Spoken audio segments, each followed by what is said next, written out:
As an attorney, Jason is licensed to practice law in Florida, Mississippi, Alabama, Texas, and New Jersey. He received his legal training by his Juris Doctorate from Nova Southwestern University and by attaining a Master's of Law in International Law and Comparative Law from Georgetown University. Jason is also a person with psychic abilities, and he has his own podcast, The Social Psychic Radio Show. Jason believes by coming together from a spiritual approach can engage a healthy and constructive dialogue. While spiritual topics will continue to be an important part of his show, Jason will also present topics with his desire to protect the environment, reform our criminal justice system, and safeguard every citizen from police brutality. We the people means everyone. Welcome, Jason. Thank you, Dr. Lycka. How are you today? I'm great. How are you doing? Great. Thank you for such a warm reception. I appreciate it. Great. Now tell me, what does it mean to be a psychic medium, and how does this fit in with you being a lawyer?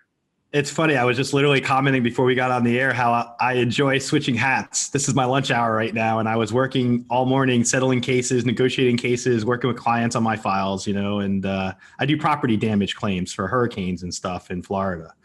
And there must have been quite a few hurricanes lately. Yeah, we got a lot of business that we're still doing. How it works for me being psychic is I keep it compartmentalized. I do psychic stuff evenings, weekends, after 5 o'clock. It's like having a moonlighting position. I basically do this. I've always treated it as a hobby. I know it sounds terrible to say that, but recently it's become more involved. Like people are getting more attention about it and calling me for readings and stuff. And for me, it's all about balancing. And I've had a challenge with it, but I love everything I get to do. So it's just my life the way it is how I say it to people. Great. Now, when did you first know you became a psychic? Back in law school, when I was in my early 20s, I kind of had an idea that I might be intuitive. And even when I was a little kid, I remember my grandmother was very psychic, and she was originally from Slavic origins, like the Czech Republic and stuff. And she always had premonitions and stuff. And then my mom was also psychic, my brother too. So I think it runs in the family. But for me, it wasn't until my grandfather passed away in 2004 that I had orbs of light appear to me in a hotel room. And it was my grandfather basically telling me, don't worry about me, son. I love you. I'll always be with you. Go get some food.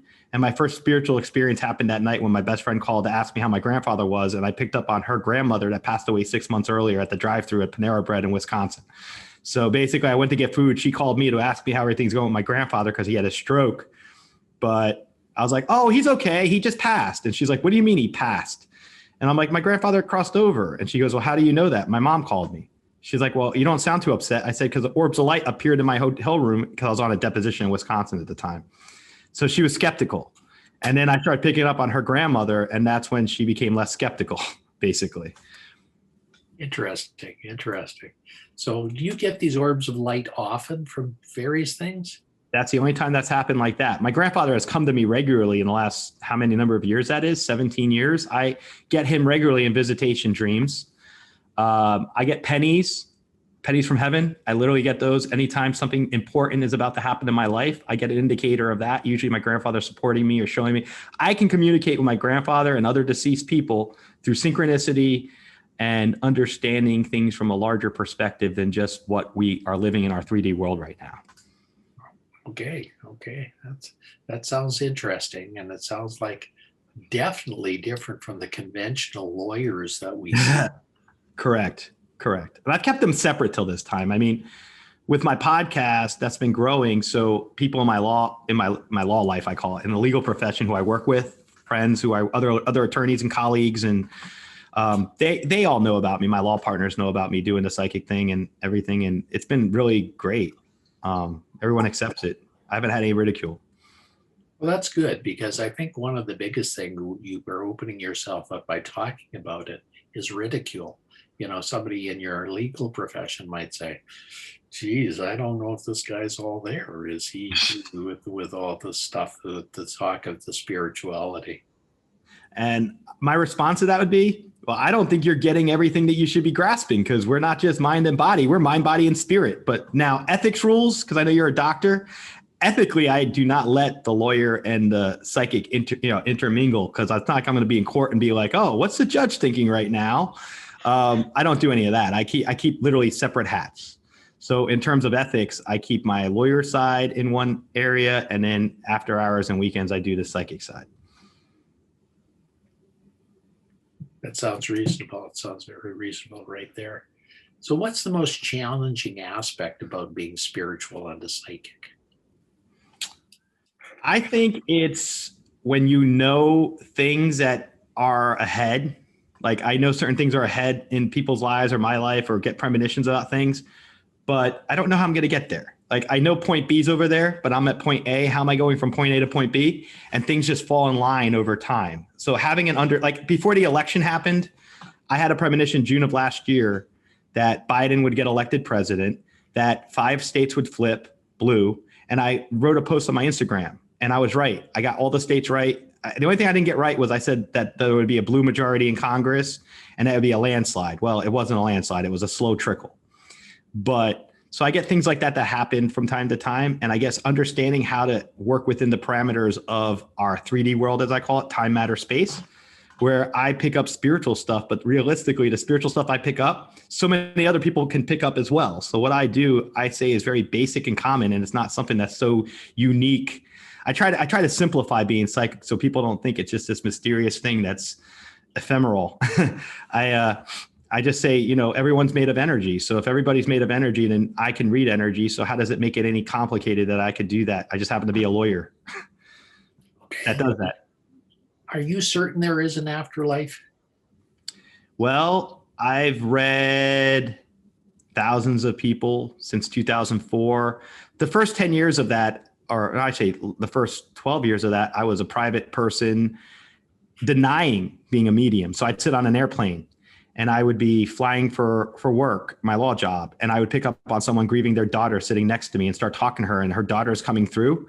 So for me, it's like spirituality is just part of like the leaves on the trees, or, it's just part of what we are, who we are. Understanding that and getting accepting of that is part of the process it takes for all of us to kind of come around.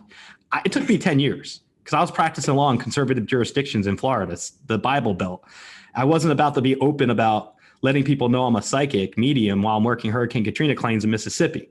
So it took me a time of evolution for myself. But in terms of being spiritual, I think it's just something that it's just become part of my life. Spiritual things happen every day to me. Like, I'll give you an example. I'm sitting on the couch. I work from home right now because of COVID, and I'm sitting here and I'm working on my files. And then my psychic line, as I call it, I have a separate number. It rings on every day, but I don't always pick it up during business hours. So I picked it up once. I'll get a nudge to pick it up, and I'll pick it up, and it'll be someone who's grieving their son that passed, or their husband that passed. And I'll do a reading for them, spot check right then and there. And then I realize it's all about healing. It's not about me. It's not about what's this, what's that. It's about if I'm available and I don't have something going on and someone reaches out and I feel that, and, opportunities present, I'll do that to give someone a reading and work with somebody if it's that important. I get the nudge from my spirit guides is what I'll say. Okay. So what motivated you to become open about being a psychic? I have a best friend who owns a metaphysical center here in Tampa, and she and I met at a wedding in 2016, and she sat next to me. Her name's Megan. Her shop's called Royal Susie. And she said to me, "You're the psychic guy I heard about." I'm like, "Yeah." She's like, "We're going to be best friends, and I'm going to help you become an open psychic." And I'm like, "What?" Next thing you know, 6 months later, her shop has people that come in for want readings all the time. So I incorporated myself, and then I decided to take a plunge, and I started doing it that way. And I started to enjoy it. It's like going to the gym and getting endorphins. When I do a good reading, it's like a good outlet for me outside of my normal routine life as a lawyer. That's cool. That's cool. And what do you like best about being a lawyer? Best about it? I think helping people when all the things line up and you could do something really well and settle a case for somebody that they've been struggling for a while against their insurance company. Being able to do that is meaningful for me. It's cool. Do you have a lot of insurance company cases? Probably, I'd say for our firm, we've got a good number right now. Yeah, I would say enough to keep us busy for a good number of years. Interesting. So what's the most challenging thing about COVID? For me? Yes. Being isolated, because I was a cancer survivor. So I had cancer in 2018, kidney cancer. and I had surgery for it and got rid of it. And then now, just after losing 55 pounds and moving forward in that, having COVID happen and sprung on us, the fear that because of my immune system and having survived cancer, that I had to be careful. So I literally I call myself the social psychic. I was the social distancing psychic. I literally stayed home in my condo in a self-imposed quarantine for a year. I just started finally now after being, vaccinated for the last month or so. I started finally venturing out more, but it's that kind of emotional context of it, being alone a lot. I meditated a lot. I become much more spiritual than I even was a year ago. But it still takes a toll emotionally. It really was hard. I think it's hard for everybody on our planet. I think everybody went through a hard time the past year. Now we're going back to reality a little, back to a new normal, I should say. I think so. I worry about opening up too fast, because I think then we're going to start getting these super spreader events going on again. And that'll throw us back a long ways. And I worry about these mass gatherings we're going to be having and things like that. I don't think it's smart without masks and social distancing. I really think we got to take this a grain of salt at a time. There's a lot of people out there that aren't vaccinated yet. Only 50% are vaccinated. So I think we're biting off more than we can chew if we allow people to get back to their regular habits. I agree. It needs to be cautious, and it needs to be on a time frame that supports the evidence and the facts and the data. And you know what frustrates me? You asked me earlier about what frustrates me most about COVID. People who don't believe in science and facts is what frustrates me most. People who don't take this seriously, people who don't wear a mask, people who aren't getting vaccinated because they just decided they don't want to do it. They're not ready for it. Well, I'm sorry. It's like, it's not convenient for you. It's a larger social responsibility we all have. To live on this planet takes responsibility and accountability. Well, I understand people's fear of vaccines, because there certainly nothing is without a downside, and there isn't anything without side effects. So there are certainly, but we must take solace in the fact that over 14 million people have been vaccinated now around the world, and there have been no major events. So we are very fortunate. So I think we have to take it all with a grain of salt and do what's right, not only for ourselves, but for others, because we have a social responsibility to keep other people safe as well. Absolutely, 100%. And I think that if we all take it more seriously, this virus will be eradicated, and it won't be a lingering situation like the flu or something, that really challenges our healthcare system and our society. I'm not sure if we'll ever get to eradication, because there's always going to be pockets where we're not going to get to it. But I think we can eliminate it. And I think we're going to get to a control factor, just like we have with many things. Polio, for example. Yeah. We have been able to control that. And we've almost eliminated it, except for about 2 or 3 countries in the world. I'm afraid that COVID has given us a step back on that, because we haven't been able to keep our vaccinations going and things like that. But we also have to take into account even mumps and measles and rubella, for goodness sakes. There are pockets of people that get those every year, because not everybody's getting vaccinated. So I think we have to all realize that these diseases are always there. And COVID is one of those opportunistic infections that will attack anybody in the right social situation. It's true. Anyone is possibly, fall prey to it. It's terrifying to think that is something that we've got to accept as a new normal for us, and as we go about our lives. Yeah. And, there's a lot of blame being thrust right now, saying it's a Chinese virus and things like that. I think the fact is that it's a virus, and we have to take into account the responsibility of it. And certainly both your country and mine have not been great in handling that virus and dealing with it well. How's Canada been? I haven't really, with their vaccine rollout, have they been doing like we have here in the United States? Well, you have just about gotten over 50% of your population vaccinated now. We are passing that on a population basis right now. Okay. We started slower, but we're rapidly catching up. It's because we don't have the political factions here. Most people want to get it. Most people are willing to get it. It's been a supply problem more than anything else. I understand. I was one of the first people here in Florida to get it because of my prior cancer thing. I got the exemption to go get it right away in early March, and I did that. And it's interesting. When I got the first dose, my outlook kind of became like, I felt like the sun was coming out again. It's kind of weird to think that how an act of getting a vaccine can change one's perspective in the life of which we live in, but it's unique. That's true. So, as I say, from a legal perspective, I think we have to also protect people. So that means the vaccination route has been one of the best investments ever for helping to protect people from these mega catastrophes that have gone on for years. Absolutely. Absolutely. I just hope that we can get past it and put this in a place where no one else is, where we reduce lives, lives lost and deaths and serious illness. That's the minimum that we need to do with this thing, and then go from there on in terms of all our other efforts. Yeah, I think that's very important. So back to being a psychic. What's the best thing about being a psychic? It's a great icebreaker. I can go in a room of people, and if I don't know anybody and they start asking me questions, oh, what do you do? Oh, you're the guy that's a psychic that my friend told me about. It's always an opportunity to have a conversation with somebody. And usually I pick up stuff that helps people, gives them guidance, gives them something to hold on to with all the stuff that we've gone through in the last year. I feel like people are becoming more spiritual as a planet. I think people are looking at things from a different point of view than they did 15 months ago. What's the worst thing about being a psychic? Dealing with, I guess for me, balancing everything in my life, because I love what I do as a psychic, but I also have my life as a lawyer. And then I even love more than those, my podcast. So for me, it's like finding the balance of doing these things in my life and making sure I can do all of them in a competent manner and enjoying everything I do, but balancing it all while grounding myself. That's cool. And how do you ground yourself? Meditation. I meditate with rose quartz and other crystals, and any type of healing modality I hear about on my show.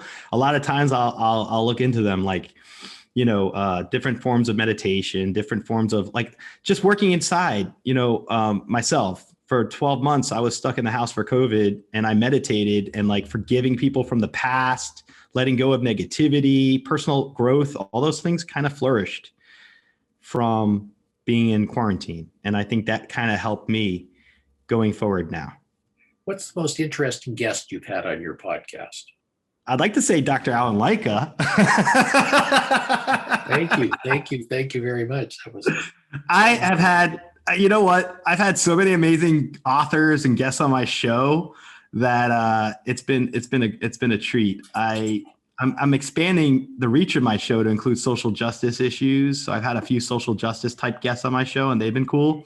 But I love my traditional guests who deal with, healing mode. It's more about healing modalities, self-improvement, mind, body, spirit, meditation. Those kind of things are all really cool. Mindfulness. And that's the kind of stuff that I think I've really enjoyed about my show. It's funny.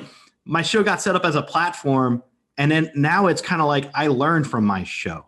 I have guests come on and I prepare for the interview, and I get to interview some amazing guests, but then I'm expanding my own concepts and my own perspectives and connecting with people. So that would probably be the best way to phrase it. Any guest that comes on that I feel is worthwhile on my show has been amazing. Connecting and staying in contact, developing a network from that platform. That's important. I think connection is what it's all about. And I think that's what we do. The good thing about COVID for me is that we've been able to connect better. We have better tools for connecting. Zoom has been an amazing platform for connecting. And we've been able to get in touch with people from around the globe. I love Zoom. I've actually been incorporating it into my podcast to do video stuff for my YouTube channel. And I started to do that about 2 months ago. I'm behind on uploading all the videos because I got to get them edited by someone who helps me with that. But incorporating Zoom, I feel like it brings anyone from around the world at your fingertips, and it feels like you can sit with them for a virtual conversation across the table. Yeah, it's true. It makes the world a smaller place. And I think we shrunk the world that way. So I think that's the benefit of social media in this day and age. We're able to expand our frontiers and our horizons as a result of it. Absolutely, 100%. I think Zoom's going to offer us a lot of opportunities going forward. I think so. And I think the world is going to be better as a result of it. Of course, there certainly is a backlash from COVID. I think people are going through an emotional downturn. They're going through anger. They're going through denial. They're going through bargaining. And there's still a large amount of depression going on out there. I still deal with that kind of thing myself. I was in the car yesterday, very happy. I settled some cases for my law job. I'm looking forward to this podcast interview today. I've had guests on my show, and I'm sitting there driving and I'm in traffic and I'm like, why am I feeling sad right now? And I was thinking about it. I'm like, I'm having a sad moment because of what I've been through the last year, experiencing everything collectively we have as a planet. It's going to impact us for some time. We're probably going to have something called COVID syndrome, or there's going to be some type of mental health awareness. I'm sure everyone struggles in some way. And if someone sits on a show like this and says, oh, I had an amazing year, I don't struggle at all, they're lying to you point blank. Yeah. You can't go through what we've gone through and tell anyone it hasn't affected you on an emotional level. I think people are going to have to realize this, and just like anger and denial and forgiving are not a one-time thing.